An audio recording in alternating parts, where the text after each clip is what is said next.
and I want my pizzles back. Started off with a classic. Welcome back, everybody, to Total Nonstop Impact Talk for Impact fans right here on the YouTube and the Twitch and wherever you get your podcast audio worldwide. I know my intro. Yes, I know my intro. To my left, your right, we got Front Row Bill in the house. How you doing tonight, bro? Doing good, J-Bo, and happy Halloween! Happy Halloween, everyone. If anybody's asking what I'm going as this year, I am going as a TNA podcaster. Oh, boo. There we go. There's my there's my costume. Hey, you got a Rascalz shirt going. I went with my most Halloween wrestling shirt, the Wolfman. The Wolf Wrestler. Man. Yeah. The Canadian Wolfman from the ECW. I am not familiar with that. He also wrestles in the farmers market promotion that's in my town. So is that like an extremely hairy individual, or does he wear a mask? You gotta no mask. A little hairy, a lot of tattoos. He's like a fully tattooed guy. Okay. That's it. No. He's the Wolfman. I'm waiting for this big. He comes to the ring in a shredded shirt and shredded shorts. Maybe in his youth. Probably not as much anymore because even in the promotion that I see him at, he doesn't wrestle as much anymore. So he's definitely in the twilight of his in-ring career. But the latter end of his wrestling. Which is a lot of those ECW guys at this point. Only a few guys still. Our Hall of Famer Rhino. But he was there at the end of ECW. That's why. Yeah, he came in, the last couple of years? Not even? Last year? Yeah, last year and a half. Something like that. Yeah, he was pretty new. So, all right. We've got a lot to dive into tonight. We are going to be talking a lot of TNA Bound for Glory 2024 Fallout.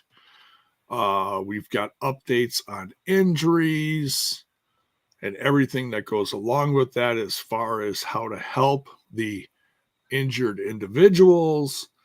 A little bit of NXT news. And I had something else in the back of my brain, and I'm trying to pull it forward. And Bill, you're more than welcome to help out with some stuff because you were there at the tapings, and you can talk about what happened with Vikingo and such. So yeah, where do you want to start, man? Well, since J-Bone's going to start, we'll let J-Bone start it because we got to let J-Bone start for everyone get the jingle. They didn't get the jingle during the Bound for Glory reviews, so J-Bone's back. You got to get the little jingle jangle on Halloween. So, without further ado, Jiminy Christmas!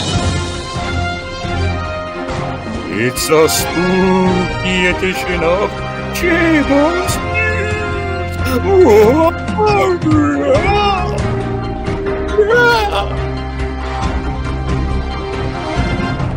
Searching for my fake wrestling news.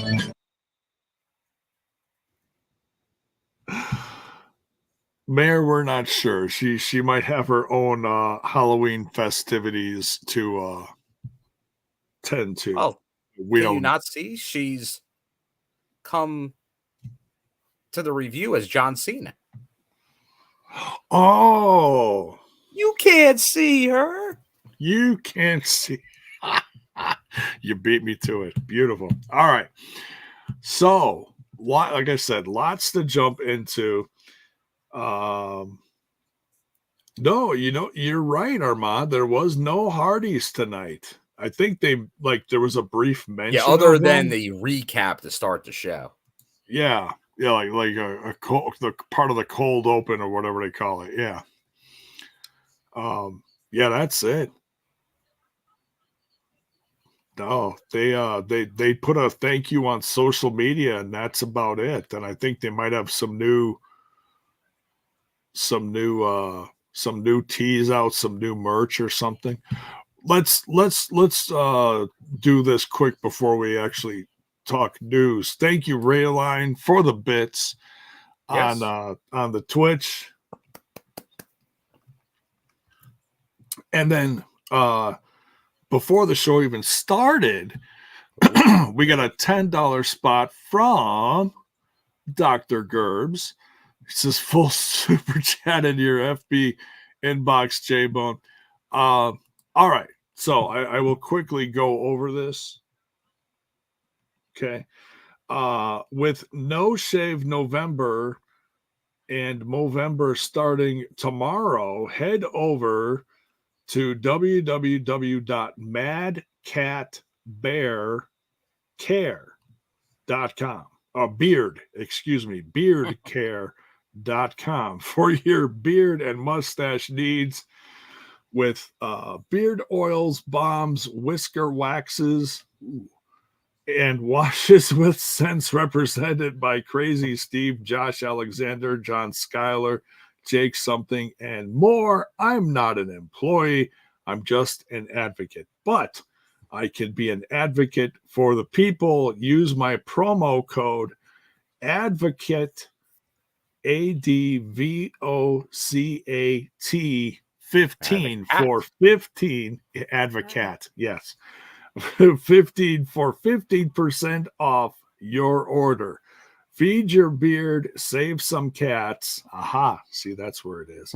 A portion of every sale goes towards animal rescue / non-profit. There you go, Mr. or Dr. Gerbs, excuse me. And we got to give him a little. We got this guy again. Yes, he wanted to whoop, whoop. Whoop, whoop.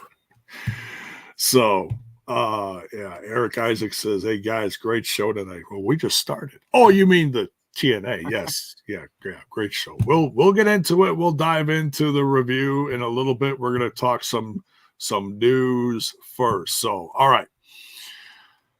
I think the biggest news coming out of Bound for Glory, unfortunately, I mean, we have new champs and we have to be thankful for that. It's kind of a turning of the page time in this company because we know that sir, great song. Some contracts are coming up within the next couple months. Careers might be changing or they might not. You never know, folks. Remember, don't assume. We don't know what, they're going to feel like doing at the end of their contract. It's just, and there's a number of people. I'm not going to mention them all. You know who we've been talking about. So we'll see what happens. But yeah, like I said, we got new champs. We got Hardys as new tag champs, which feels proper at this time. We got Masha Slamovich, new Knockouts champion, and we even got a shocking return tonight. Some may be more shocked than others. I was certainly shocked. Very excited, though. Very excited. And we'll get into everything later. But so some of the sad stuff that came out of this pay-per-view is Vikingo, one of two major injuries that happened during this pay-per-view. Vikingo was actually so I thought I read that he was injured during the pay-per-view. He actually wasn't. He was injured during the the day after tapings. Although there was during the match at Bound for Glory a little bit of an injury angle during the match with Speedball. They kind of teased maybe a little bit of an injury, but that didn't play into the finish or anything like that. But early on, there was kind of a tease of maybe an injury, but the actual injury occurred at the tapings the following day. See, and that's what I want to talk about. I feel like there's a little bit of a kayfabe and a little bit of non-kayfabe stuff going on here, because there was promotional material that was shown. Was it shown at the end of the pay-per-view as far as what was going to happen? Not like when they were advertising the upcoming Thursday episode. Right. That the new X Division champion would be in action. Right. And that was there was no new X Division champion. Yes, correct. Right. So that right there that made me think there was an audible at some point. At some point, Vikingo was meant to win that match. He was going to go over, but obviously he did not. Now, obviously, it could be an error. They probably prepare for many things, but at some point, it looked like it was going to happen. Obviously, it did not happen. But yeah, it definitely was in line to be a defense of the new champion, or not a defense, but in action, like seeing the champion with his belt on this past episode, which did not happen. Yeah. And that's kind of why I was like, that whole injury angle during the match, did that play into it? There was still obviously some crazy stuff happening after that. So I don't think that really inhibited anybody from doing something, but yeah. And I'm sure we'll hear the story somewhere down the road as far as what was supposed to happen. We might find out. We may not. Who knows? But nonetheless, Mike Speedball Bailey is still your X Division champion. Yes. And he's already got a new contender. We'll get into that later. Oof. Some heavy stuff. Back to the Future. Yeah, seriously. Also, an injury that happened was Chris Bey, sadly. Yes. Been a lot of TNA news coming out about him, a lot of different statements made from different sources from Chris Bey himself. That's what started off the episode tonight. And what what came out right before the episode went live was also an update from where is it here? Well, there was one here. There's been a few updates. Like I know, like TNA's been putting out some updates from Chris himself, from Ace Austin, who's been with him pretty much the whole time. Right. The company. I know some other people close to him have been putting out some statements as well.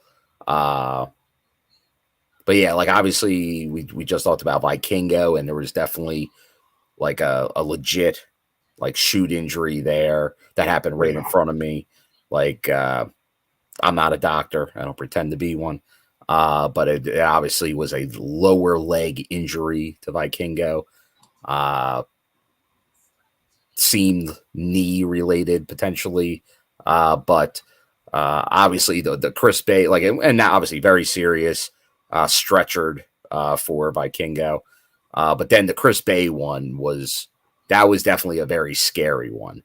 And I know as Ace and I think the Hardys and others have kind of mentioned, it's one of those things where it wasn't an obvious thing.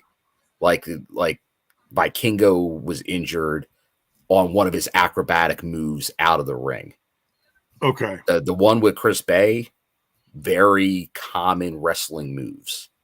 Like nothing crazy happened. It's just one of those things that they do a lot, and it just, for some reason, this time it did not result in the normal response, and it resulted in a major injury. That's interesting. That's interesting. And you see stuff like that from time to time, tragic stuff happening, and it's stuff that is not done from a move that's like earth shattering. It's from basic stuff. You never know.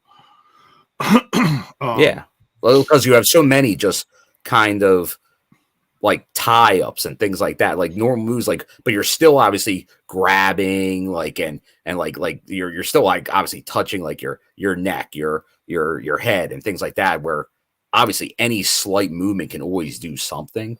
But these guys do this so much, it's like nothing ever happens. But yet you see something like this and it happens. And it was one of the things where like when it happened, like you didn't notice anything until you saw the response.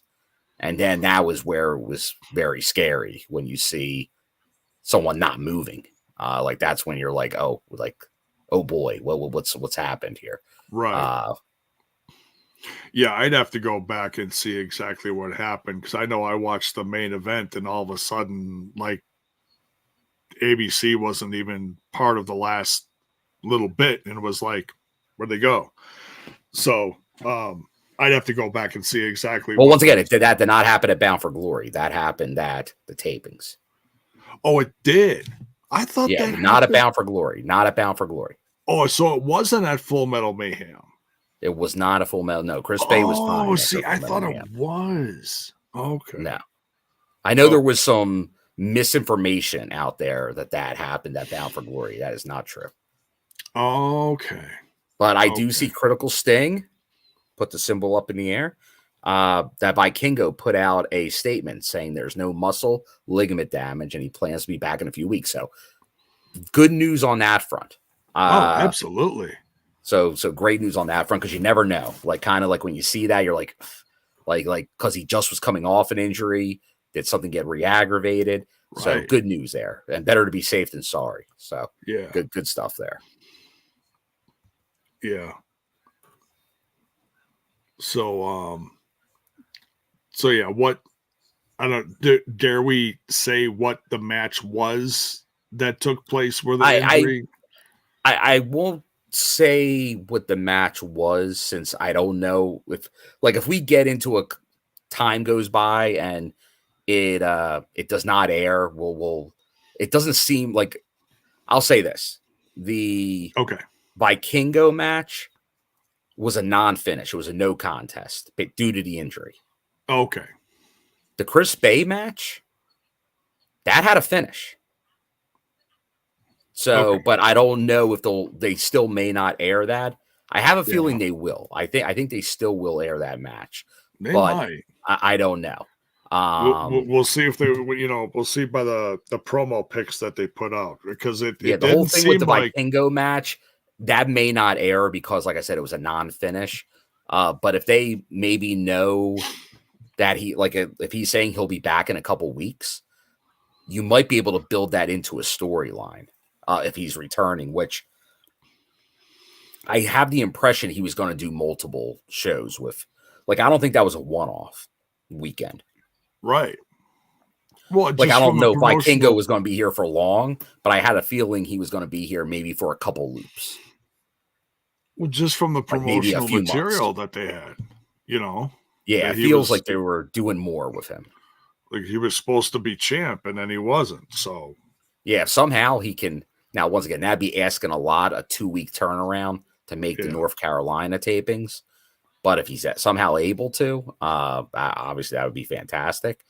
Obviously, beyond that, you have the show at WrestleCade, but then you're going back into Atlanta in December.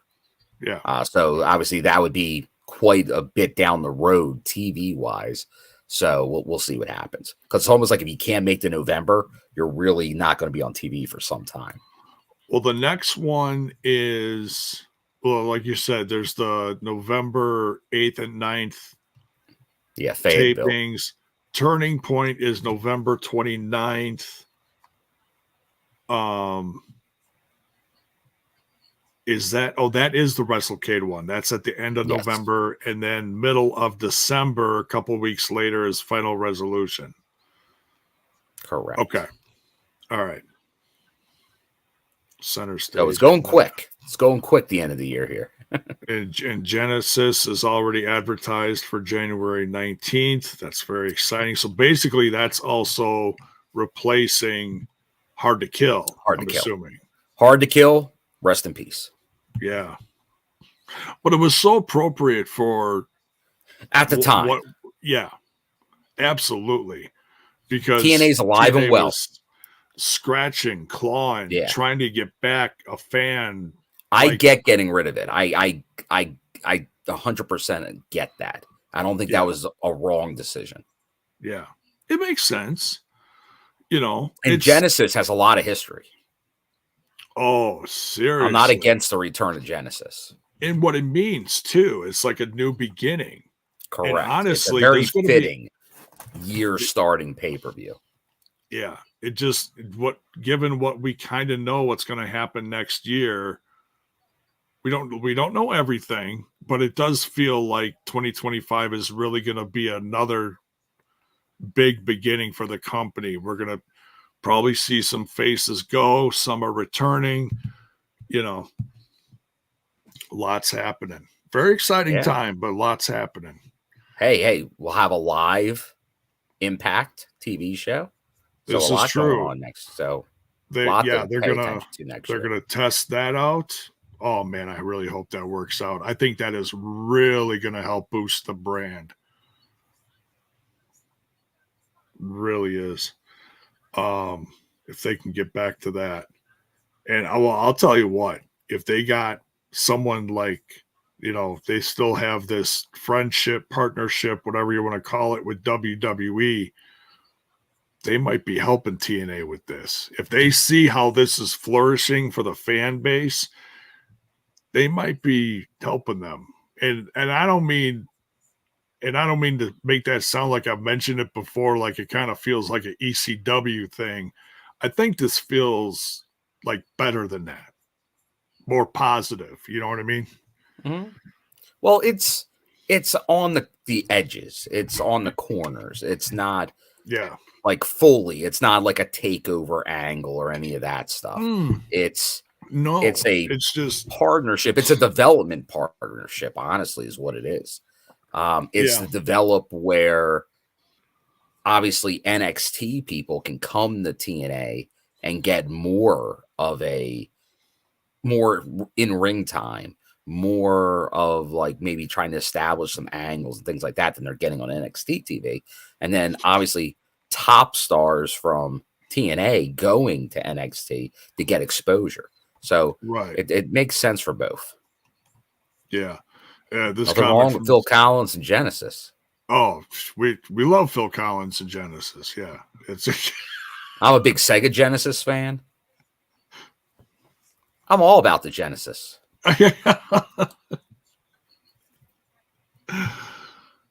This new pay-per-view is going to be one of biblical proportions. I had to. I'm sorry. All right. Okay. So we were talking about Chris Bey, and then we kind of went all over the place. So PWTs, go to pwts.com, Pro Wrestling Tees website, and they have a Chris Bey shirt probably on their main page that you can order. All proceeds go straight to Chris Bey. Okay.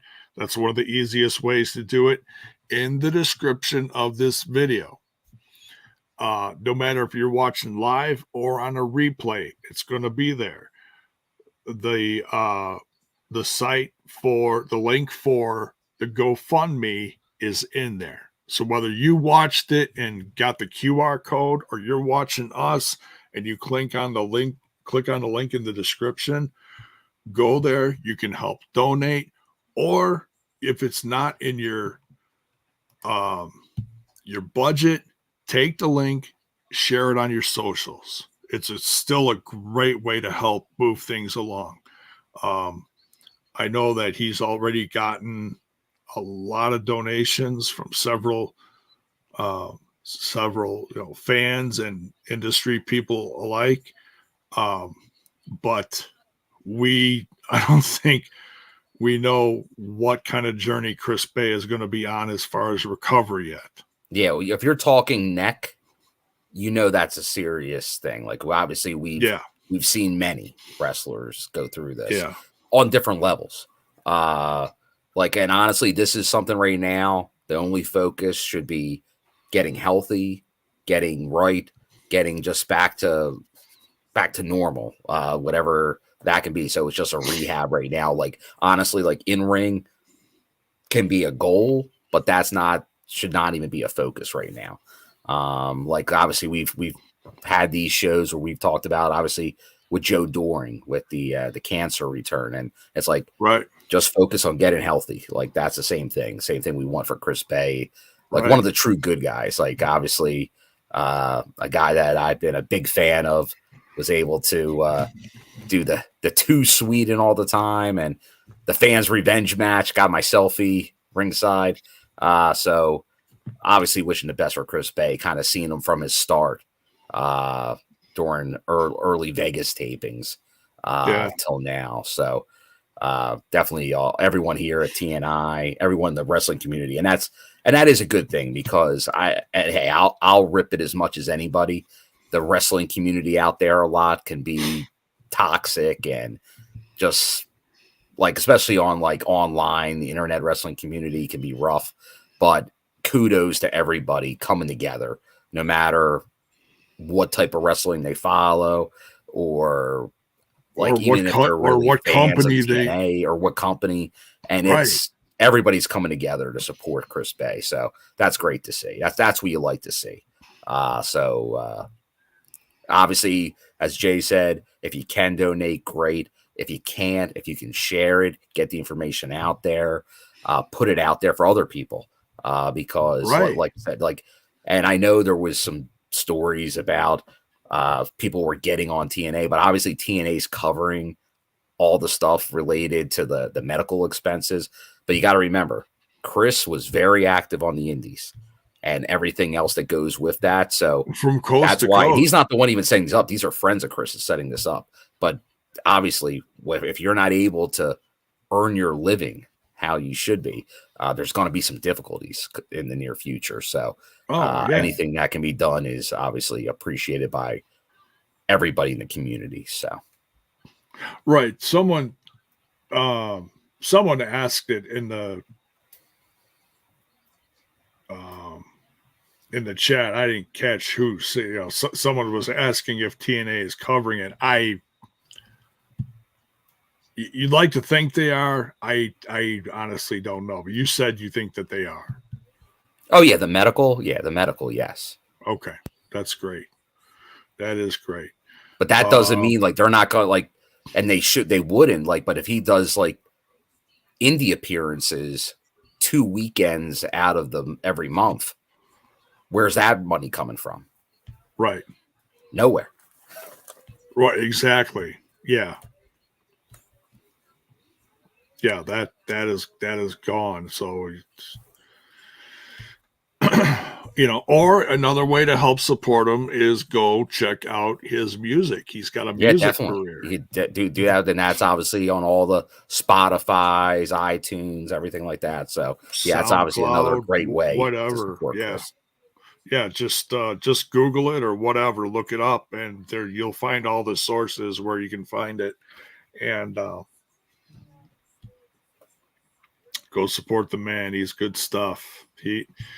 His stuff solo and with Ace Austin is one of the best organic putting together of a tag team that I've seen in a long time. We talk about it all the time on this podcast. Our Alisha always calls it a platypus team, and two people are put together for a while, and then sometimes it's scrapped or whatever. That is one one team worth investing in, you know, whether it's Bullet Club or not. They kind of faded away from the Bullet Club name for now. Mhm. I think they still wear some of the stuff, but they don't make Yeah, they still have it. They still too sweet, but it's not. And honestly, though, but that feels, and we won't go off on side roads, but I feel the Bullet Club is kind of losing momentum everywhere right now. Yeah. Like they're all their own divisions. Like wherever it's like, it's very, and you knew it would happen. It's like the NWO. It's like the Wolf Pack became bigger than NWO. And now it's like all these versions of the Bullet Club are bigger than Bullet Club.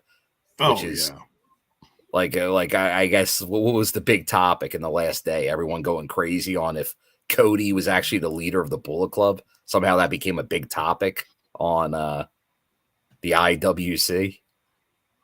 Oh, it was when and then everyone realized no one different cares. There was like different chapters on the same side inside New Japan, and there were like the OG official leaders and all that. Right. But obviously at Ring of Honor, he was the face of it. But I don't care about labels. There was like an American chapter. There was a Japan chapter. Yeah. Whatever. But yeah, Bullet Club, New Japan, you lost a lot of momentum there. Yeah, I mean, it was fun while it lasted. That's going to happen. If you do something for 10 years, eventually it's going to peter out a little bit. You're going to have different leaders, different people being involved. Yeah. So, quick question from the chat here. Is Explosion worth watching? I say absolutely. We don't cover it a lot. It is. Yeah, we don't cover it a lot. Tom Hannafin, Mean Gia Miller. Yeah. All the wrestlers, there's angles. Oh, I'm a big Explosion guy. Different stuff that they don't feature on the weekly Impact show is on there. You'll see up-and-coming stars from the indies that are brought in for special matches.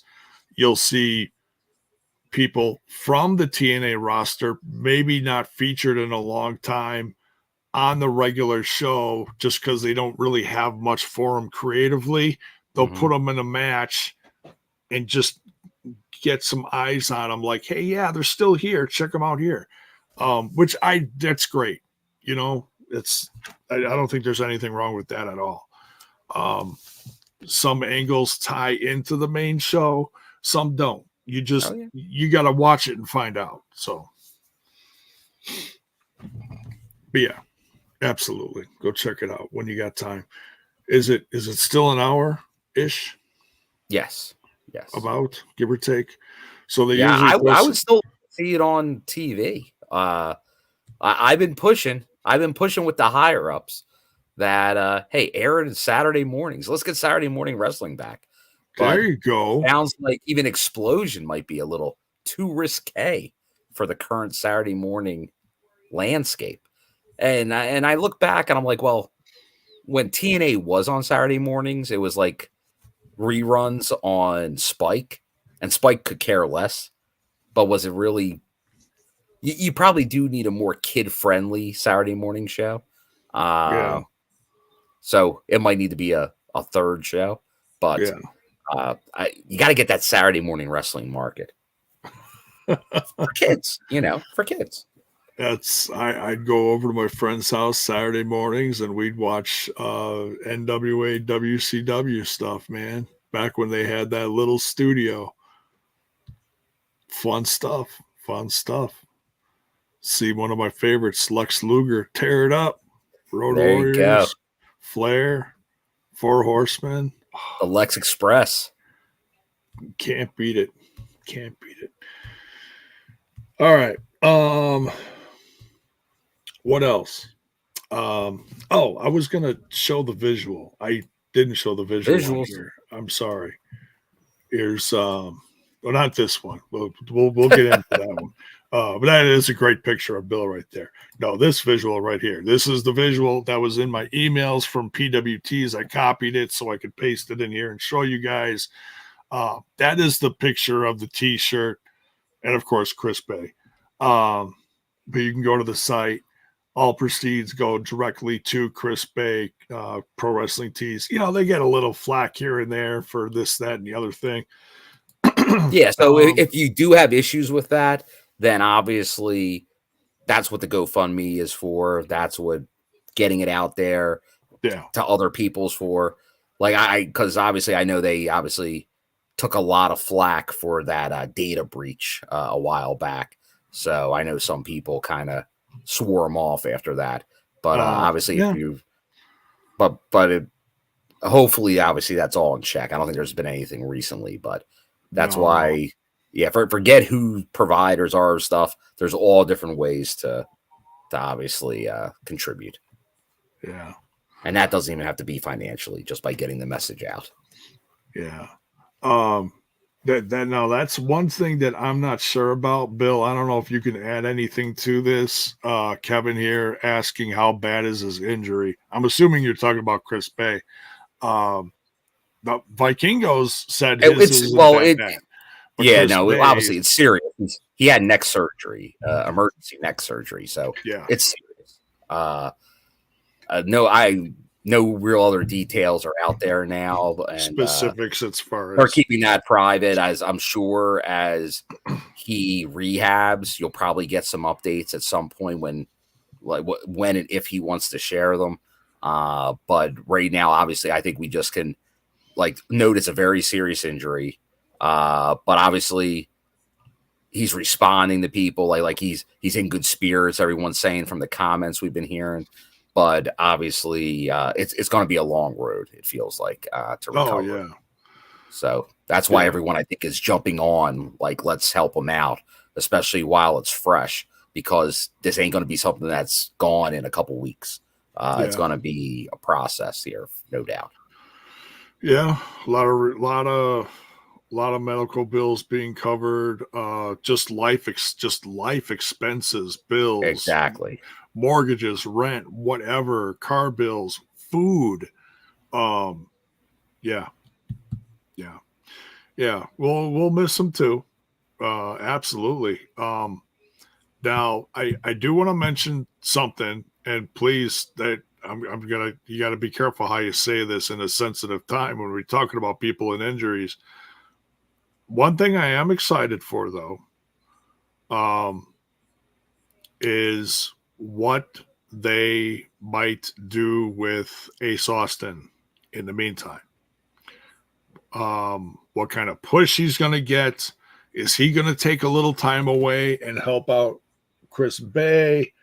What is all going to happen? We don't know yet. But we'll see. Yeah. Right now, I know from everything that's been out there, it's pretty much and kudos to a partner being a partner for real. Because Ace Austin sounds like he's been he hasn't left. He's been by Chris Bey's side since the injury. So that's amazing.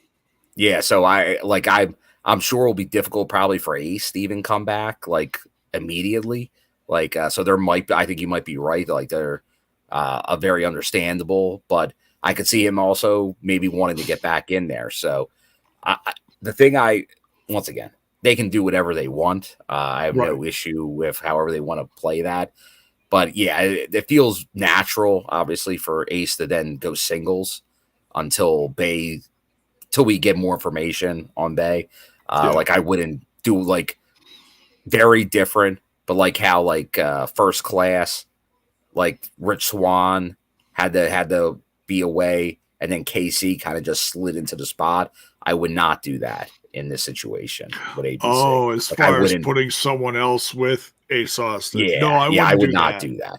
No, absolutely not. That's I think that's the one thing I think everyone could agree on is don't do that. No, Ace is. See what Ace wants to do. Obviously, I'd let him have a lot of say in that, but it seems natural to be more singles. Yeah, because honestly, it felt like for a while that this team was going to be broken up. They were, throwing they teased it, seeds of dissension, which ended up nothing happened. It was, It was just it was just good storytelling, you know, like, ooh, what's going to happen to this team, you know? Watch and find out. Well, we watched, we found out, and they were part of one of the biggest pay-per-views of the year, you know. So, any news on Joe Doring, says Teetums. By the way, hi Teetums, how you doing? I have not heard anything. Okay. No, like it's been a while since I've heard anything. Like obviously still wishing him well. Like I said, I know obviously when you're dealing with cancer, that's a big one. So just I'm sure he's still getting the treatments. Like hopefully gets to the stage where obviously cancer free, and then we'll probably hear something. But obviously the toll physically that's taken on you, then you got to get back from that after that. So it's once again, it's a battle and stuff like that. Once again, with stuff like this, like long-term injuries or prognoses like that, you just don't know. Obviously wish them the best, support however you can. Yeah. And whenever they decide to get information out there, obviously we'll get it out there to you guys as well. Cause we know obviously favorites of the show, fans of all these guys. And we're all wishing them the best. So as soon as we get an update, we'll obviously pass that along, but we'll never comment on something we don't know about for sure. Yeah. So, anything else you want to touch on news-wise? News-wise? I know we discussed a few things before we went live, but I feel like we're missing something. But we're missing something.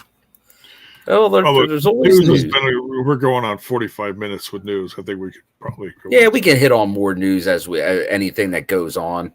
Obviously, at the and we have no confirmation, but obviously there was some returns at the Bound for Glory. Like we saw former X Division champion and friend of the show, Rohit Raju, return. Yeah. So we did see some. So, but once again, like maybe we'll see him again. You never know. You never know with these things. He's from Detroit too, right? That correct. Area. Yeah. Yes. Yeah. Bonus baby. Did you mention TNA going live? Yeah, we touched on it. Just we know it's something they're going to try next year. You know, and that's why I said there might be a little bit of WWE involvement. Pure speculation. Don't take this as I don't think there's any WWE involvement. You don't think so? I think this is just them realizing when they do live pay-per-view shows, they get a much bigger gate than tapings. Yeah. So if you want to play bigger venues, or I think this is more, obviously you see what they're going to do. They're going to play a big venue in Texas. For a premium live event. Then they're going to move around in Texas, still keeping costs down because you're not going all the way back. You're still keeping all your production in state, but moving to then another venue, but possibly a slightly smaller venue. But still a good size. But still a good size venue, but with a live show, a much better capacity to fill that up. Yeah. And if it's down in Texas, I feel like that's a great audience for TNA. I feel like they've always been pretty good, you know. Well, obviously they were just obviously in San Antonio, which showed out with a huge crowd. So you do great like that. Guess what? They're coming back. Oh yeah, there you go. Yep. So, all right, so let's dive into tonight's stuff. There was there's stuff that happens that's newsworthy. We're not going to chop up the whole episode before we review it, so that's why we're starting this now. So, but I tell you, man, one of the most entertaining parts of the show was this first opening segment. This was bonkers, Bill. And this, I believe, this is where this visual, that's where this came from, right here. And thank you to Styles for that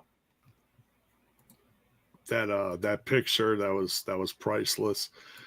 So yeah, we get the music of Joe Hendry, and everyone pops like, "Oh, we're starting out the show with Joe Hendry. Pretty cool."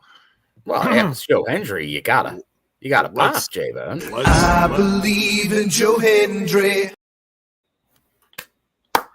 Let's remind the people what today is, though.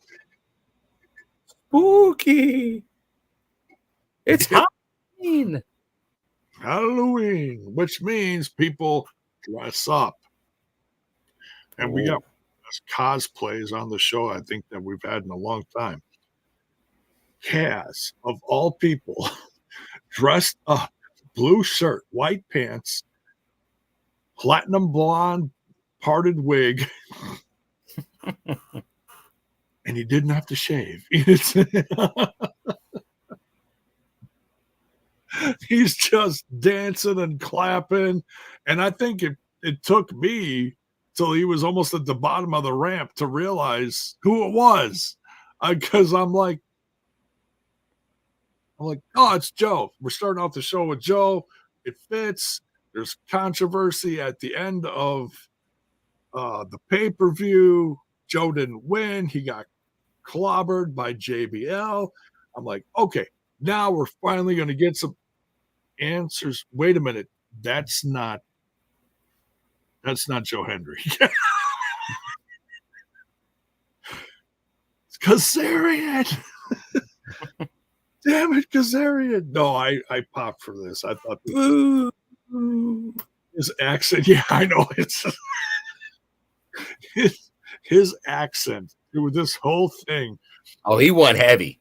He went Drew Galloway. He plus a little. I believe in Persian wrestling. He went through McIntyre levels of Irish. Oh my Lord. It was so funny. Scottish, J-Bone. Scottish. Come on. That's what I said. Did I say that? No, I didn't say that. I said Irish. It's all on the same damn island, isn't it? I'm sorry. You don't see that stuff, J-Bone. You're... Millions of people in the UK all about equality with the podcast just gasped. We probably just lost our whole UK chapter of TNI. You might have to hang out with the UK guys a little more. I bow my head in shame. I take over, Bill.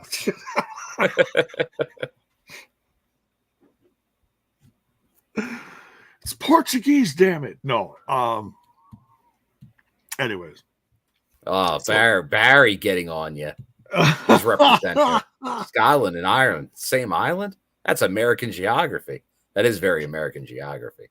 I got a D in geography. Okay, let's be real here.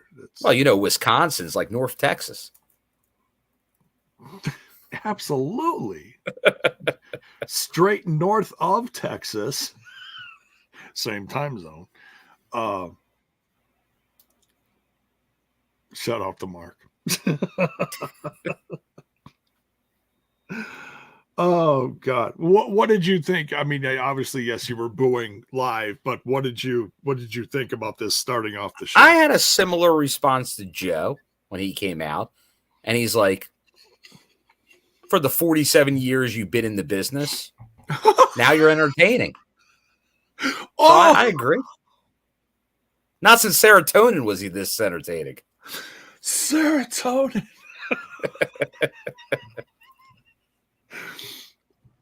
Oh, I popped for that. Yeah, the good job. He did a good job here. And then Nick Nemeth comes out, and he's trying to, put some fires out. I am a bad guy. I'm a good guy. I didn't know who was hitting who. I didn't know. I didn't see shit. I don't know anything about that JBL character. Ignore what happened down in AAA. For those of you that don't know. And that's okay. So that is the one thing that I wanted a little more focus on in this opening segment. Look, I get, people got screwed. It's Halloween, and I think that kind of took a little bit of the focus off JBL. But I feel like we're at the point now where it's almost like, all right, shit or get off the pot with JBL. We need some answers, Bill. What do you have the same feeling, or am I too much on this? What's your feeling? Like that we need an answer? We need some answer. Like JBL. I needed an answer 3 months ago. Well, that's what I'm saying. He showed up 3-4 times, whatever it's been now. Well, I assume right now that the long play here is obviously he's the conduit to make Nick heel. Like through this process, they'll be in cahoots and they'll be in obvious cahoots, and now will be the full heel turn for Nick. But obviously the whole thing, just like with Joe, it's a stretch. It's a drawn out storyline, percolated storytelling here to get the big payoff for Joe in the future, which will probably be, I know there's been talk like, will it be Genesis? Will it be the live Impact episode? That feels about right.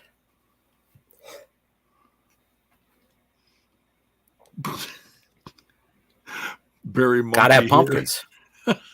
Barry Monkey here on the Twitch says, I wanted more answers, and I also wanted more pumpkins on a Halloween show. Although I will say this, I thought they did a pretty good job of, like, from the graphics department. Obviously, they had some pumpkins out there on the table. I thought they did a good job of giving a Halloween theming. Like, even the intro had Halloween theming. Oh, yeah. Yeah. Like they don't always do graphics, that extra theming. Yeah, they don't always do the extra theming. So I thought that was a good job. Yeah.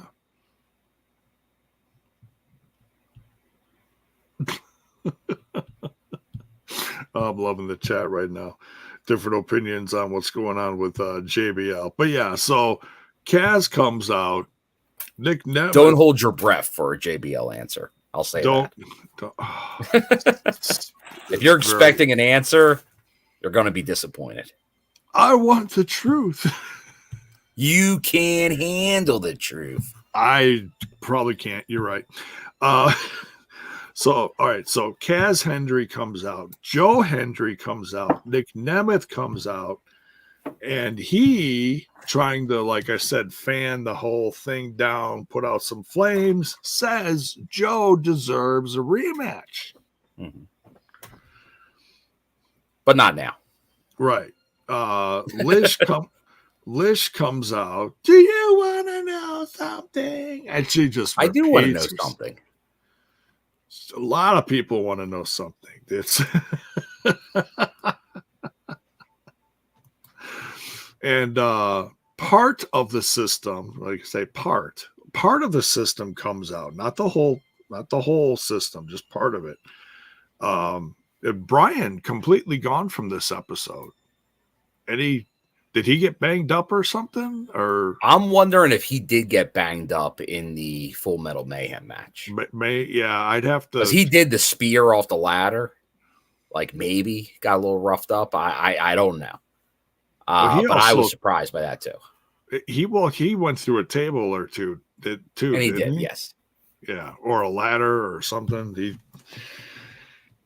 He had some. He's probably got some bruises. I think just one Mid Cardona is probably licking his wounds right now. Mid Cardona. So in all of this, Kaz gets beat up, which is comical, and we always a good time. We end up with System being part of the main event with Nick Nemeth and the real Joe Hendry. Book at Santino. Busy guy lately. Busy guy. Oh, he's always busy. So we come back from commercial, and Lish is still spewing stuff. Still. Ooh, what you got there, Bill? Ooh, I picked up a TNA backpack. Oh. So this will be my new travel bag.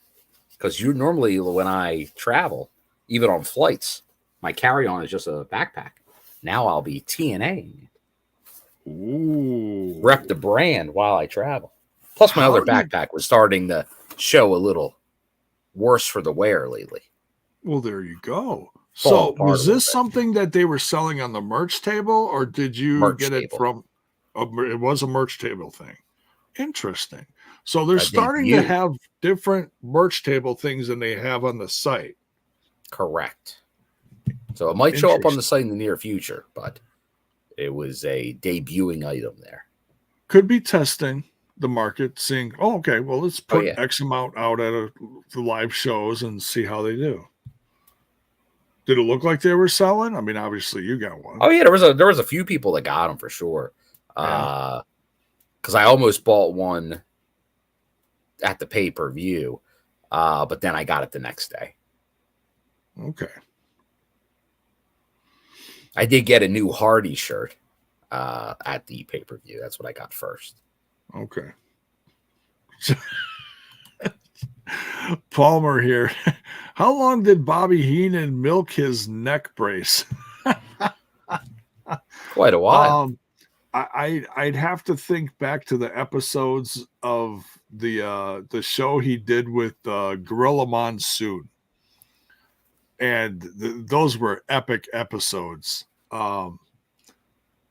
Man, that was a long time. I'm guessing that was at least. I'm probably exaggerating, but I feel like it was at least a year. Yeah, that sounds right. Yeah. It was a long time. So the fact that Lisha's doing this, but she's still getting physical, I think it's hilarious. It's right on track with what Bobby Heenan did. I think it's a great throwback. I'm all for it. And the fact that it's bedazzled too is it's hilarious. So funny. Different colors, different whatever. So Lisha's still, shooting her mouth off. But Tasha's one thing I did not mention. Tasha's out there with her. So now she's out there with Tasha, and it's just her and Tasha, and the system's gone. Okay. Because they were yapping during the commercial break. Right. She wouldn't shut up. They're still out. There's the commentary's like, they're still going. Can we get security out here? But then Masha comes out and Jordan Grace comes out, and we get the announcement from Santino that we're going to get a match with them next week, a tag match. So we're getting going to make a tag match. Yeah. So Lish is cleared now, I'm guessing. Well, she did take the neck brace off before she got hit with something at the I thought she was still fighting with it on, which I found even more hilarious. I thought, she ripped it off and then immediately took a move. Okay. So we're getting Lish and Tasha versus Masha and Jordan Grace, and they did mention. Did I mention this during the news that Jordan Grace popped up on NXT this week? She did.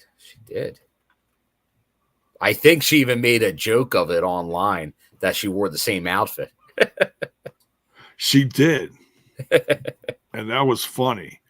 Let's see if I could find the picture here. I know I downloaded it. Here it is. So this is what's happening. Okay, so we talked about this last week. Bill, you're going to the ECW show at the classic ECW arena, or I should say the NXT, the NXT ECW show. ECW's dead, J-Bone. But not according to NXT. If Bully Ray's coming out, it's still there. the spirit of it at least. And RVD showed up on NXT too. RVD So is going to be there too, from what I hear. He is, and he still looks amazing. It's the whole effing show. He's Mr. Wednesday Night. He is going to be Mr. Wednesday Night. It's going to be live. Of course, they're doing this because Tuesday is elections. This episode will be completely buried by the election coverage. Smart move from NXT. So this is the match we're talking about. You got a 10-woman tag match. For those of you that want to see the clip, it's on WWE socials. The girl, I'm trying to remember her name. She's one of the newest women on the NXT roster. The one with the makeup. The one with the pink mullet and the makeup, whatever. She was surrounded by, heel women, and then all these other women came out to help her, including Jordynne Grace. So that's going to be the big match, featuring a lot of NXT women, Jordynne Grace, and a lot of the new up-and-coming women that are going to turn this brand upside down in the future from 2025 and going on.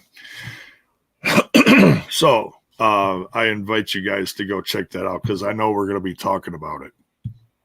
Probably next Thursday. We're not going to be talking about it live Wednesday because I'm working. He's going to be there. We'll save it for Thursday. There you go. So you're going to get a little extra for next Thursday. Yeah. It's going to be a lot of fun. Bully Ray is going to be there. RVD. And classic TNA people. So possibly you'll see a little of this on Thursday. They were teasing something. Oh, really? So you might see me and my compadre in the front row. Are you saying the FBI is going to invade NXT? I'm saying there's a chance, Jay. Amazing. It can show that Tony what the real FBI is about. There you go. All right. But yeah, so we're getting that big match next week. We'll be talking about some NXT stuff as well. So we had a couple opening segments that took a while. We finally got the first match. First Class versus the Rascalz. Both have been a little rough path in the company lately, either in the company or out of the company, if you're talking about the Rascalz. So this was a toss-up as far as who is going to take this one. First Class gets the win here. Bill, what'd you think about this? I liked it. Big win for First Class. First Class. It is. Obviously Rascalz, who we saw doing a lot on NXT recently. You had Zach win the X Division title.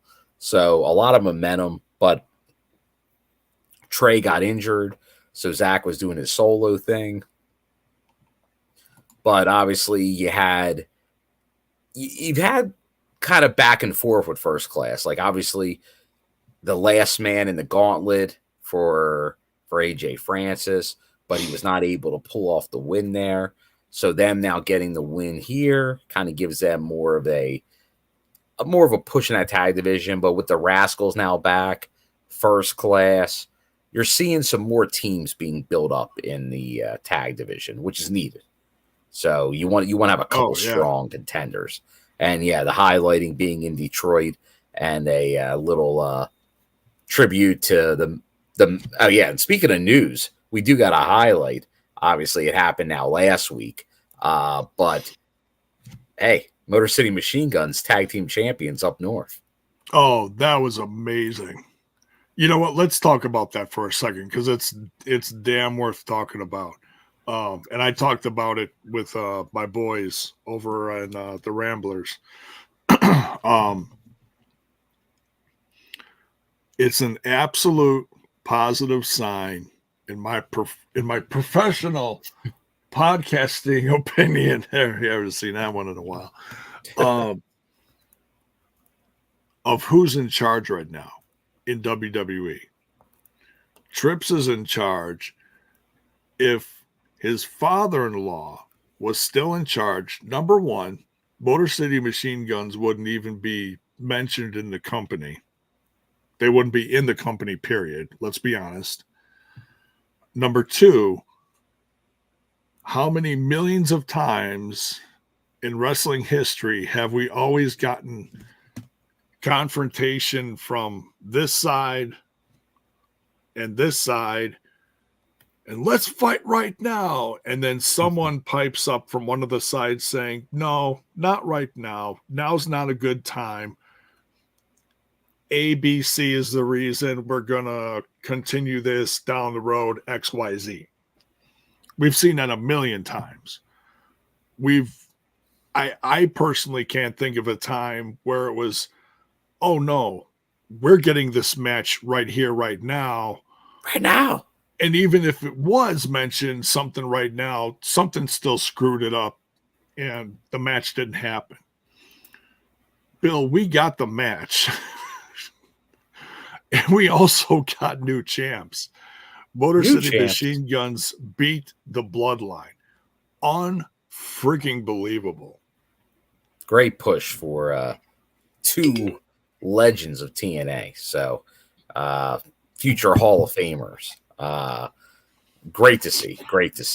So, yeah, kudos to obviously longtime ones that this was all in Detroit. Very fitting that we got Motor City Machine Guns talk happening now. So for Saban, Shelley, kudos. Always great to see alumni here, especially veterans, guys like pretty late in their careers right now, get this success, which did not look like it was going to happen. So yeah, no, congrats to them.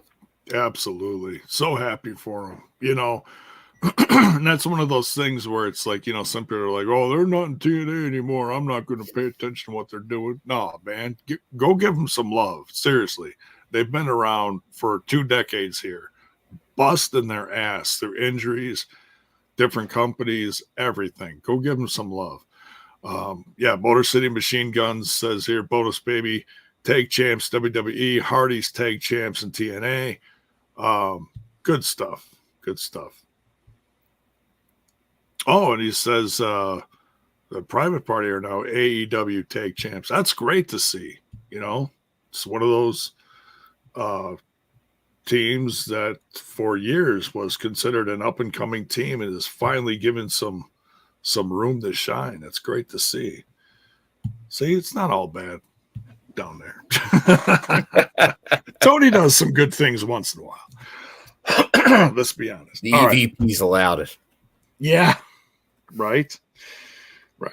So yeah, First Class get a big win over the Rascalz, and you know, and we've praised both teams.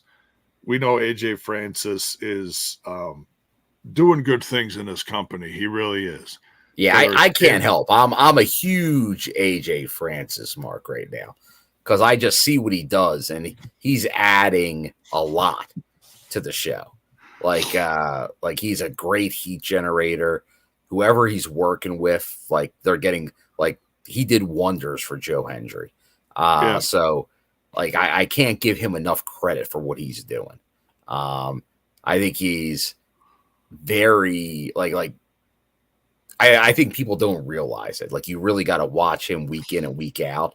And like what he does, like he's all over the social media. Like he's doing it from every angle right now.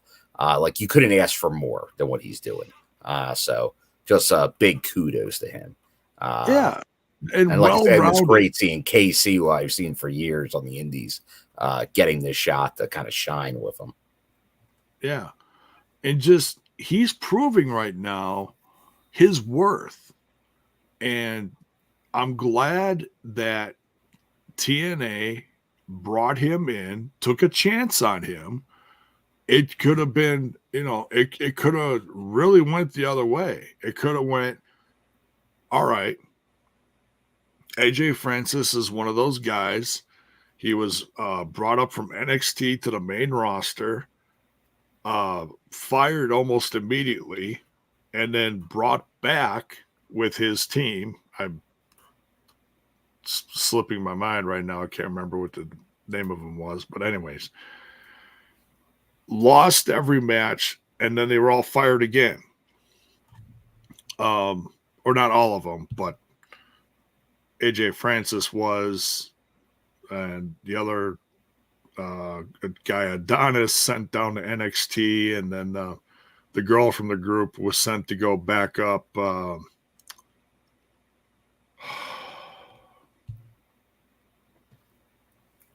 Hit Row? Hit Row was the name of the team, yeah. But Montez Ford and Street Profits, you're talking? Street Profits, yeah. That's where the girl went. So she's valleying for them right now. So they all went their separate ways. Did you say valleying? She's a valet, whatever. Valet. Yeah. All these valleys hanging around. She's in the valleys. Valet. Yeah, my French is horrible. Anyways. So yeah. TNA bringing in AJ Francis and giving him a chance to really shine as an individual. Like, hey, I could do it in the ring. I can do it on the mic. I can help promote your company outside of what we see on TV. He's doing it all right now, and the fact that they put KC Navarro with him right now, these guys are just shining together. We've been a proponent for KC Navarro to get hired for months now. So, yeah, she's a Valley girl. It's a totally shoot back to the 80s. So, yeah, nothing but praise for AJ Francis. I'm a fan. I may not be as big a fan as Bill is, but I absolutely see the talent now. He is money. Money. Yeah. There's a little throwback for you there. Crime Time. Missed that team. Anyways, what do we got next? Josh Alexander and two new cohorts. Oh, the team just expanding. Let's see what happens here. We got some good hands. Hotch and Skyler versus Eric Young, Maclin, and Jonathan Gresham. Bill, what'd you think of this? I like this. Although obviously, I like that Josh gave us a little promo here. Let us know that there's some visa issues or something, or shenanigans. He was implying there were shenanigans going on, J-Bone, on why Sinner and Saint could not be there, and he had to get the good hands to fill in. The good hands, are they just? Do you remember? Do you remember years ago, standby wrestler Richard Justice, J-Bone? I did not like him. But it always feels like the Good Hands are standby tag team. The Good Hands. I always felt like Richard you Justice. Need a couple guys. They're your guys. Like they got that guy off of the hot dog eating contest line or something. I'm sorry.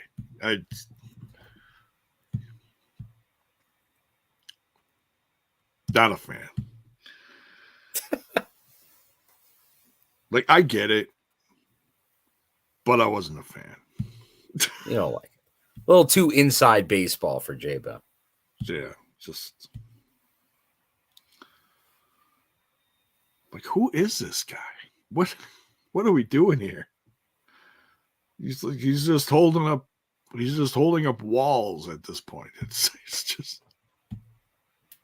Well, that's when they should always pan backstage, and like after every match, he'd have a hot dog in one hand and shaking someone's hand. Old Mr. Hot Dog in a handshake. That's what he legit did? Or you're saying No, that's but what he should have done? No, but that's the implication. Standby wrestler. Come on. Oh, okay. And that's kind of what they are. They're standby tag team. Yeah, but these guys are better than that.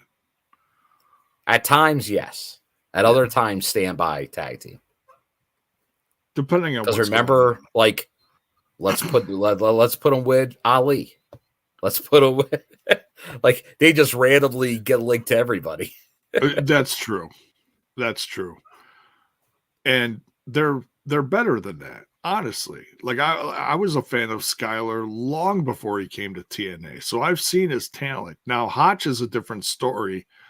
You put him with a veteran like that, and he's just going to slowly grow.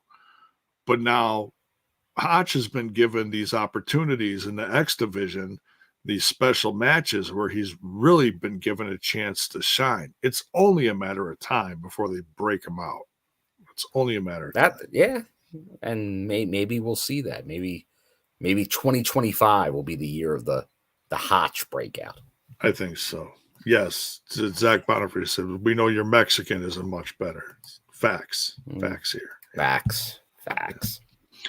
So yeah, we get a big win here for this team that's just been beaten down for a while from Josh Alexander and his cohorts.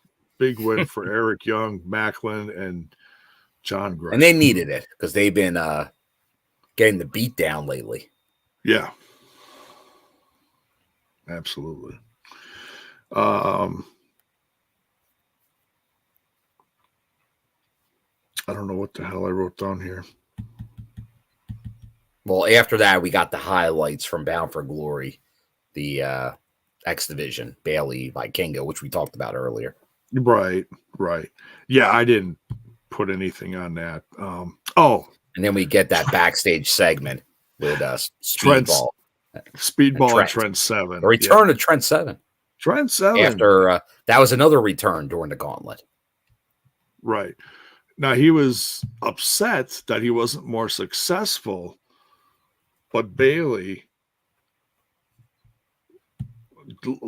does what Bailey always seems to do, is you find the good in every situation and you make the best of it. And he's like, hey, in here, you got the heart of a champ.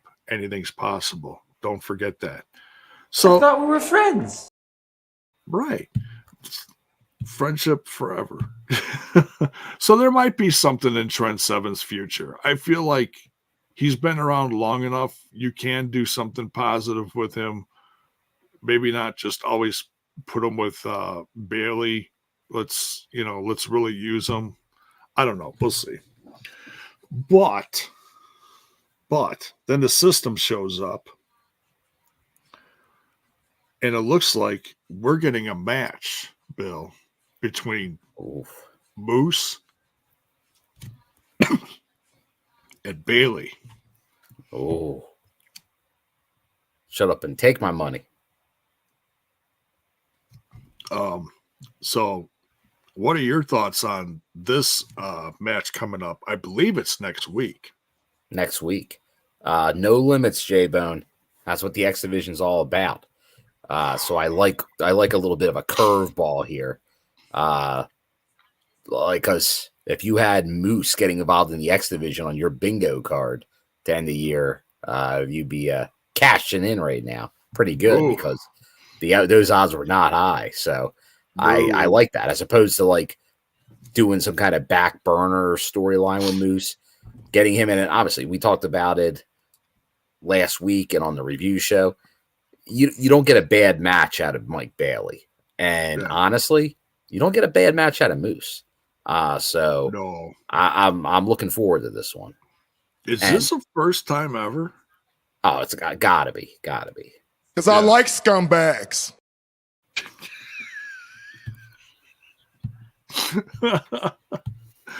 Oh man, how can you hate a guy with a smile like that? That's just love Moose.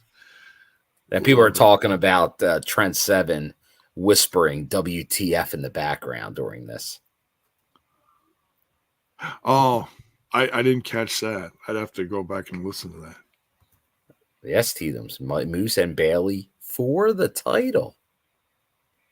Oh, it is for the there you okay, go. So it's Critical Sting. Wow. It happened at a Revolver show. Oh, okay. That's interesting. That is interesting. And that's so honestly Sammy saw it first. He did. And that just shows we talk about the intelligence level of a guy like Sammy, where he's booking stuff at his show. And that's why I was also, not to go backwards, but I was talking about what is in Ace Austin's future. If it's up to a guy like Sami Callihan, look, I'm praying for Chris Bey. Don't get me wrong, but man, if it's up to a guy like Sami Callihan, Ace Austin's going to the top. He's at the top of his own company right now. He's still Revolver champ, isn't he? Or maybe he was for a while. I believe so. I'd have to check. But I've seen some of the clips, and man, Ace Austin is doing some great stuff over there. And he's got that mean Gia Miller in his corner. Some seriously mean Gia Miller. She is a meanie.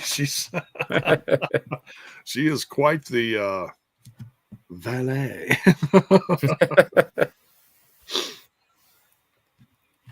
Mispronouncing the wrong syllable. Next, we get Dani Luna versus Ash by Elegance. So straight out of the win, Dani Luna and Jody Threat defending against Rosemary and Wendy Chu, which that was a huge fallout as well at the pay-per-view. Oh yeah. That is like we're seeing a whole new rage level of ferocity from Rosemary right now. Honestly, I think she's completely unpredictable at this point, which is great. Like, what is she going to do next? I don't know, but she just took out Wendy Chu in frustration. It could be okay, let's lick our wounds and come back stronger next time. No, just took her out straight. Like, oh, wow. Okay. Ain't messing around. No, it's not messing around at all. So that's another side story we got to wait on. But here we got Dani Luna, fresh off of Bound for Glory with the big win, going up against Ash with Heather in her corner. Ash gets a big win here. Big win. New contenders. New contenders, no doubt. We could have a tag reign by Elegance. Oh. You'd never hear the end of it. The personal concierge. Who knows? We might be able to get him on the show. Be like, he could tell us how they're going to take those tag team titles. We love the Iceman. We do. But this is the biggest question of all this, Bill. Does the concierge have the elegance and the strength or the testicular fortitude to carry people up to carry both of those belts? Because do you think that Ash and Heather by Elegance would dare carry the titles themselves? Well, if they look at it as a nice accessory to their outfit, of course. Maybe if they have the chance to bedazzle. That's all it is an accessory, J-Bone. What are titles? Put them in a big old Gucci bag. I don't know. Oh, hey, we have a guest in the chat here. Hello, Blacksmith, and congrats on the new merch deal that you got going on with TNA. This up and coming deal. Can't wait to see what's next for you and what kind of stuff you're going to be putting out with TNA.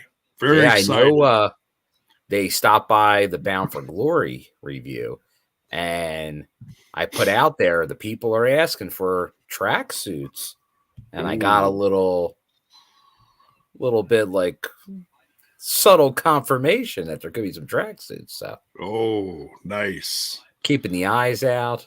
So, stay tuned. I know I've been seeing more and more promotion almost daily right now, so it feels like something's about to drop. Yeah. Drop. Yeah. Well, and the fact that there was a big thing over the last week, this promotion that's been played on social media and at the pay-per-view and such, and now on TV. Just awesome to see, man. Can't wait to see what's next. Really going to help strengthen that international contingent. I know, and I know our TNA UK guys are going to be excited as well. So congrats, man. Congrats. Very excited for your future. Can't wait to see what comes out of it.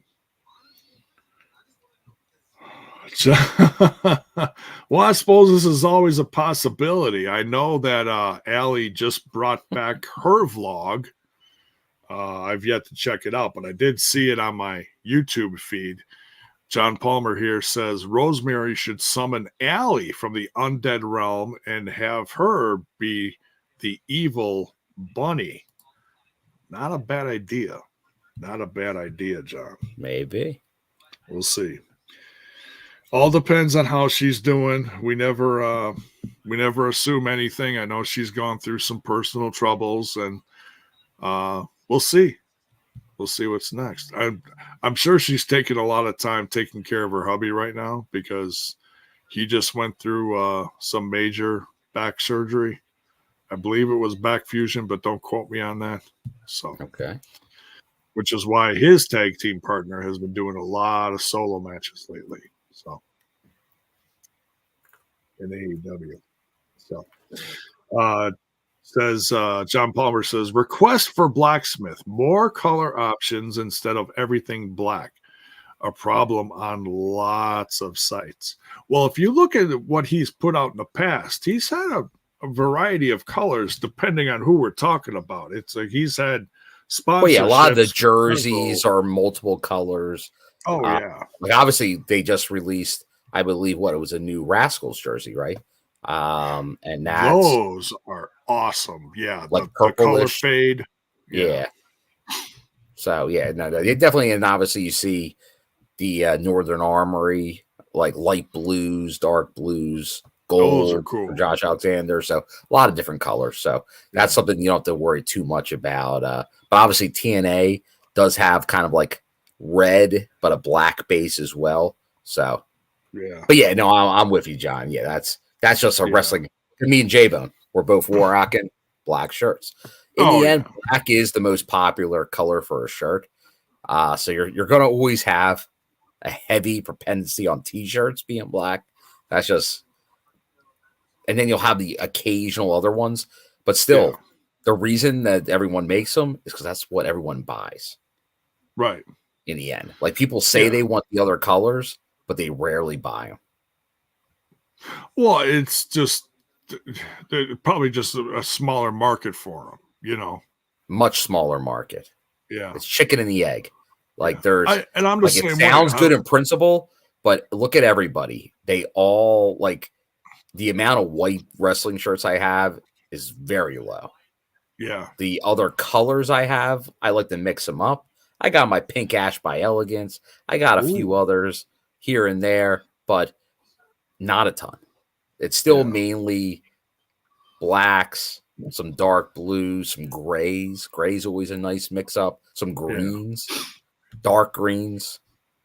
But yeah. Oh yeah. But hey, if you want some, can you still get that TNI cast of characters in the yellow? Is that still out there? Maybe on the PWTs. It might be on there. It might be. So you can get some there's some different characters. Yeah, that's one of my handful. That and my Galloway stand up is my my yellow shirt, and I have actually a Gia Miller yellow shirt too. Oh, there you go. There you go. Nice. I have a couple yellows. All right, next we got Lei Ying Lee. Did I say that right? Okay. I think you did. I think I did. Versus, I'm just going to call her a local talent. No. Apparently, no. But, well, she's been in multiple loops now, Maggie Moore. Oh, has she? Okay. She was on Explosion the last go around from Skyway. Oh, okay. Okay. Well, and I also heard in the chat from the live reaction that she's part of Seth Rollins' school. Yes, she's in Black and Brave. Black and Brave. That's it. I couldn't remember. One of the new WWE ID schools.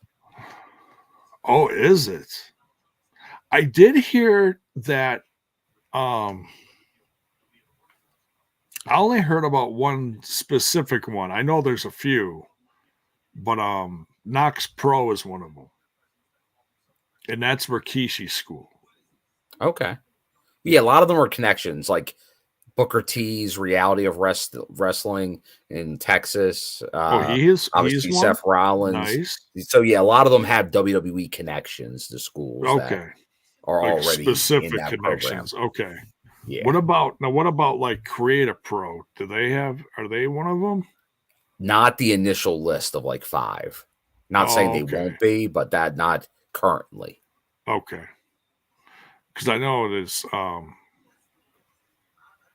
been a ton of people coming out of there, but Brian Myers doing good stuff. Yeah, he is. He really is. Now, who's he in that school with? I can't think of the guy's name. Isn't there another guy? Or am I thinking of a different school? I'm not sure. I'm not sure if that was Pat Buck there or not at one point, but no. But I know he's there with some other guys. He's not the only guy doing it, but yeah. I think I was thinking of a different school. But anyways, all right. So yeah, Maggie Moore. I'll say this. I was very impressed. As short as this match was, I really wanted this to be a longer match. I understand why it was short because of what happened afterwards, and we'll get to that in a second.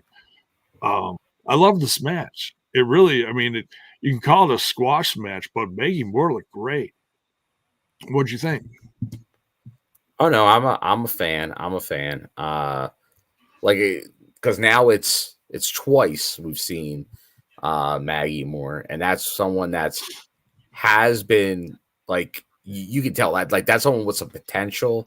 Like obviously, still has some room to grow, no doubt. But sure. Like those are the type of people you take chances on. You look, you see, okay, upside.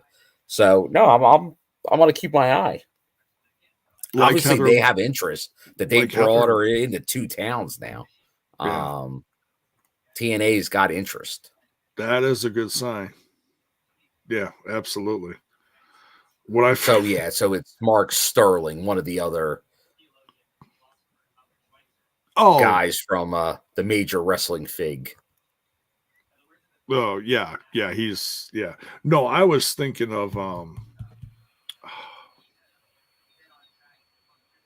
But I was right about Pat Buck being involved as well. No, he is right. But no, I was thinking about a different school that's down in Florida.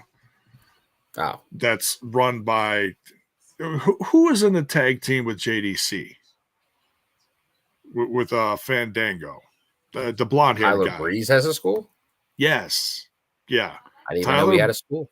I'm pretty sure it's Tyler Breeze and the guy that just came back to NXT. He was in AEW.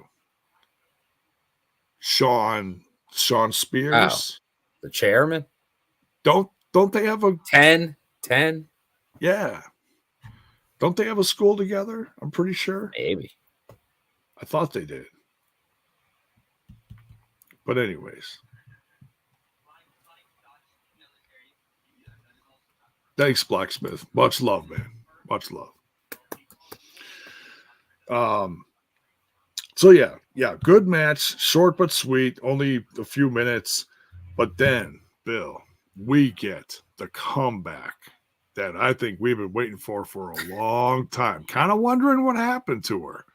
Still on the roster page, as far as I know. The last remnant of the Shawderage. Right? We haven't seen her in months. Well, I like the fact that she was first tied with Tasha. Yes. That was a great pairing.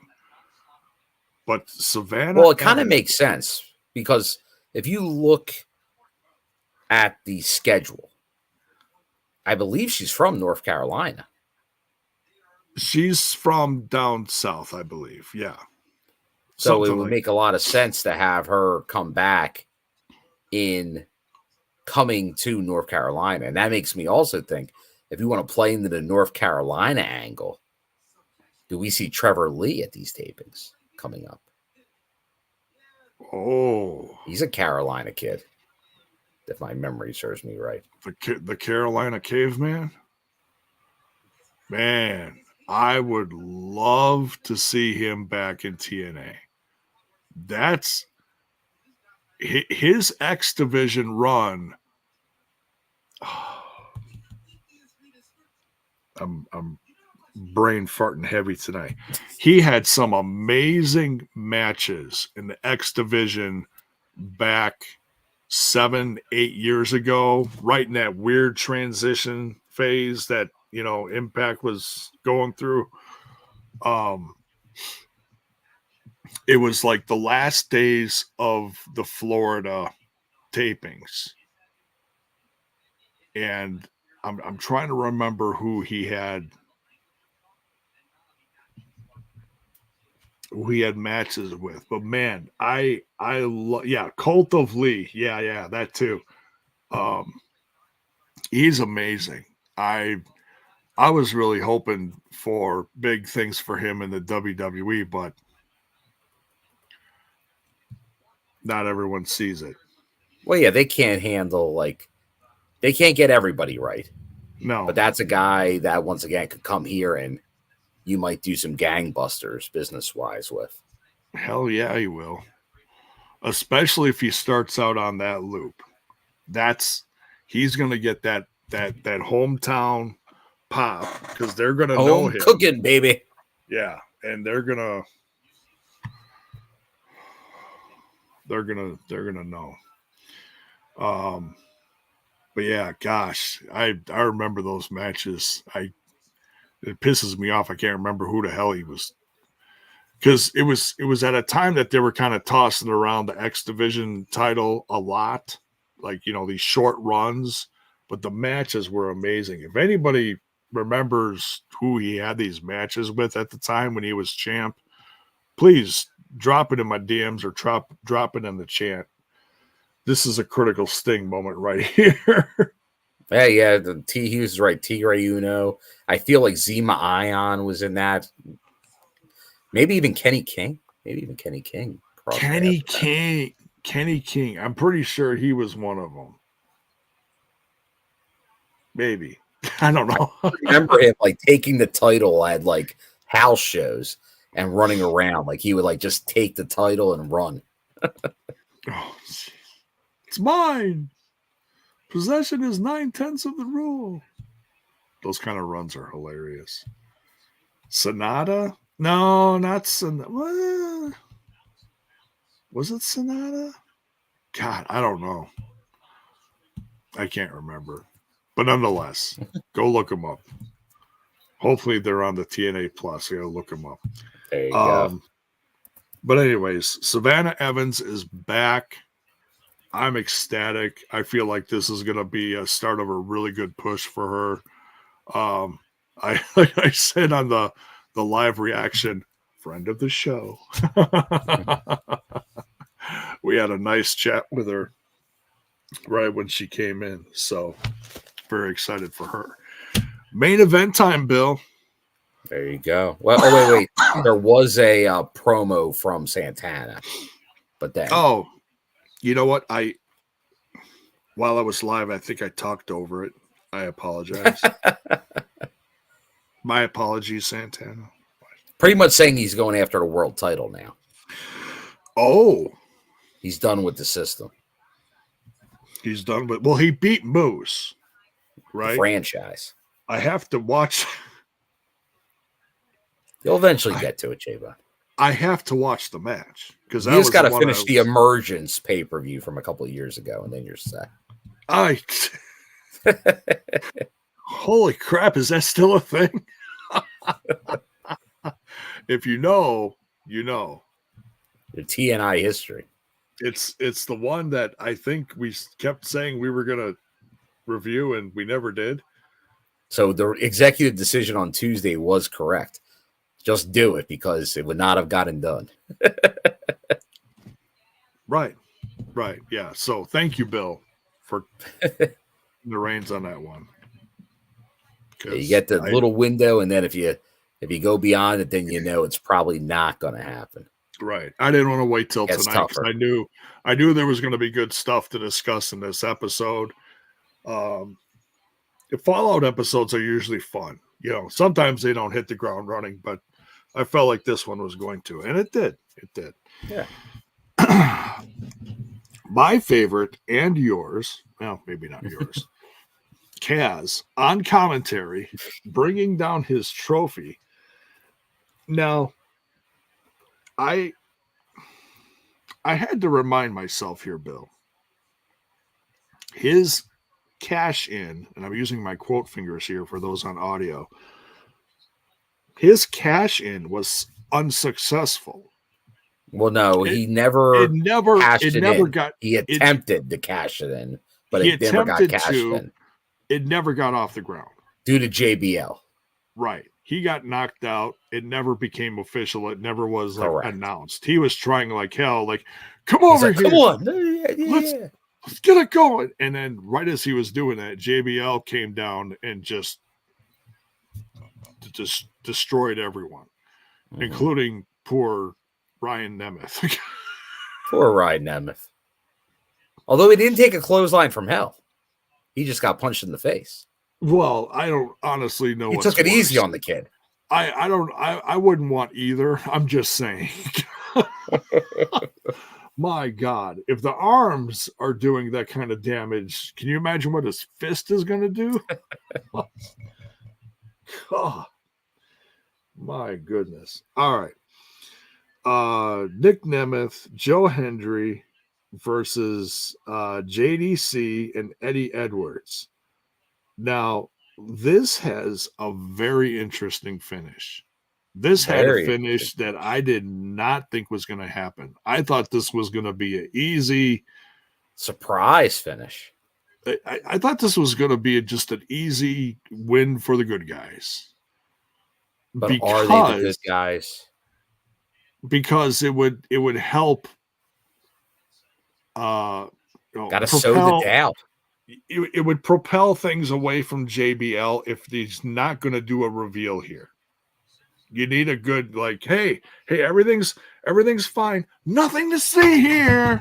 Nothing to see. No. You're seeing Nick go down the path, man. Right. It's happening. He's changing. He caught the virus. He's changing. He's going to start kicking people in the balls in a week. Oh.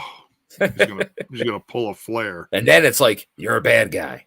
Oh, that one kick is all it takes. Until then, you're okay.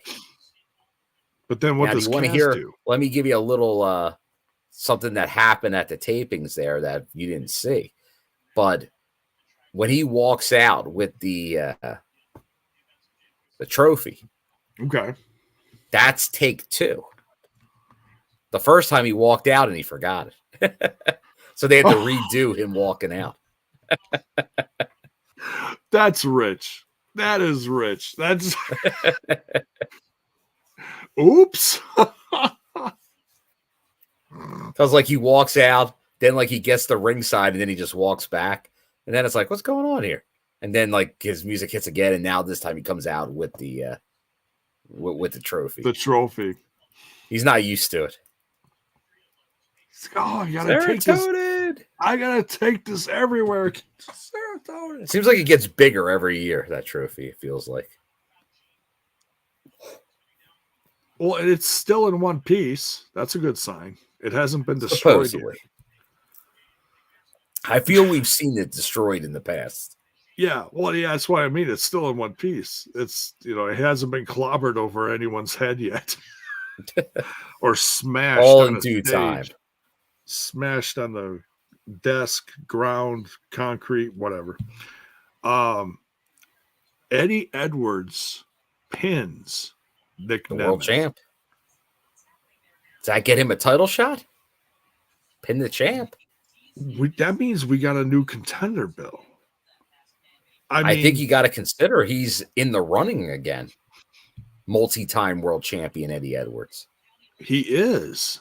And it reminds people how good he is. Like, even when the chips are down, like they said, they said in the promo earlier, which was kind of like one of those things, it's in one ear and out the other. They're talking about, okay, we might have lost this, but we're going to just keep rolling with the punches.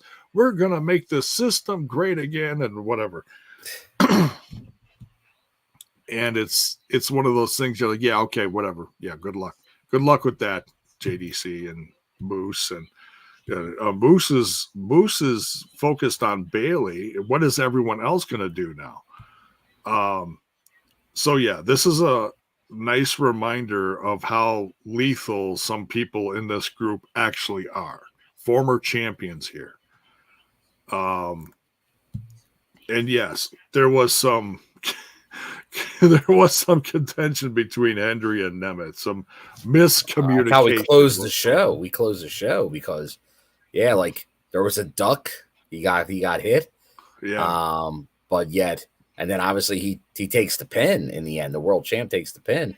Yeah. So yeah, there was definitely some seeds of discontent sown to end this episode of Impact. Yeah. So stay tuned, because it does feel like we're seeing the story play out. There's a lot of stuff happening.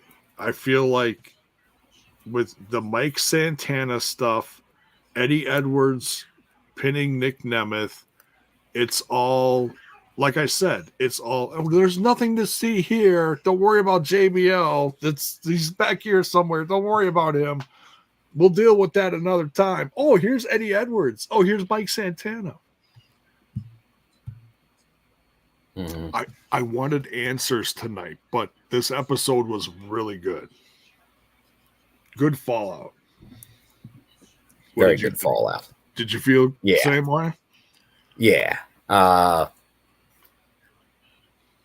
It's one of those ones where, like, you took some, depending on what you wanted to see, you probably took some positives and negatives, but like for the review for Bound for Glory, it was like a solid 8.5 for most of the people.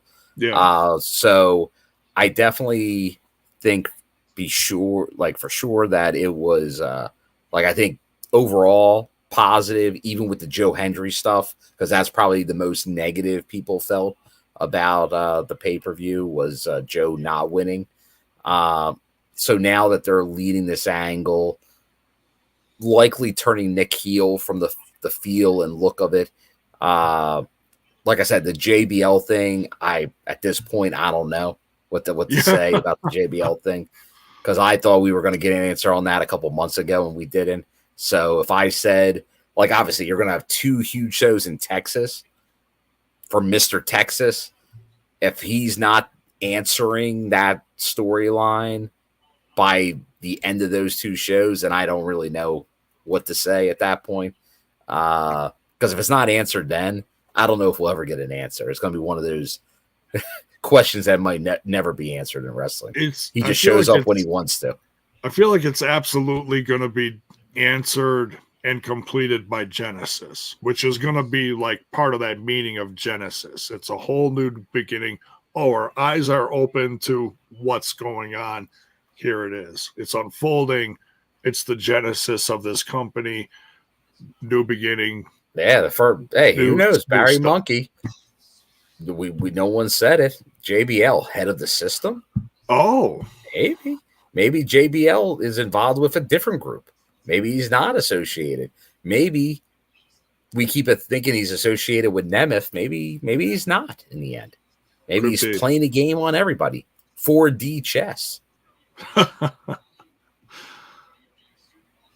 He's playing chess. But no, a lot of good stuff coming out of this episode and this spooky Halloween episode. Yeah, a good theme. We had some Halloween-ish type stuff, some comedy. So it was good. It was good. We didn't get any smashed pumpkins, but it was good. No, we didn't get any smashed pumpkins, which would be funny due to some previous connections. But I do like when they theme an episode. I'll always say I think my favorite theme episode ever was New Year's Knockout Eve, which was a tournament of knockouts on New Year's Eve. Yeah. A tradition I'd bring back every year because I thought it was fantastic. But I think when you do have stuff fall on holidays, same thing like for Thanksgiving. I hope we get the turkey trot again. Big fan of the turkey trot. Who's going to wear the turkey suit? Oh, yeah. Yeah. Who would wear the turkey suit this year? Let us know in the comments. But Casey Navarro. Maybe AJ. Can he fit in the turkey suit? You never know. Oh, man. Oh, yeah. Critical Sting for Halloween. It probably would make sense to have that, but I know with Wendy Chu, and I think she went right into a big angle in NXT immediately, I think. So I think that might have to do with the delay, but once again, I think her other bookings may have been why we did not see that this week. Well, she had some kind of like casket match with Tatum Paxson in this last episode. Yeah, correct. And I think they didn't want to take some of that momentum going on with that other match and have this showing up at the same time. So I think they may have spaced that out intentionally. Yeah. But no, great show. Looking forward to next week as we right before we get to the North Carolina tapings. It's going to be a quick turnaround.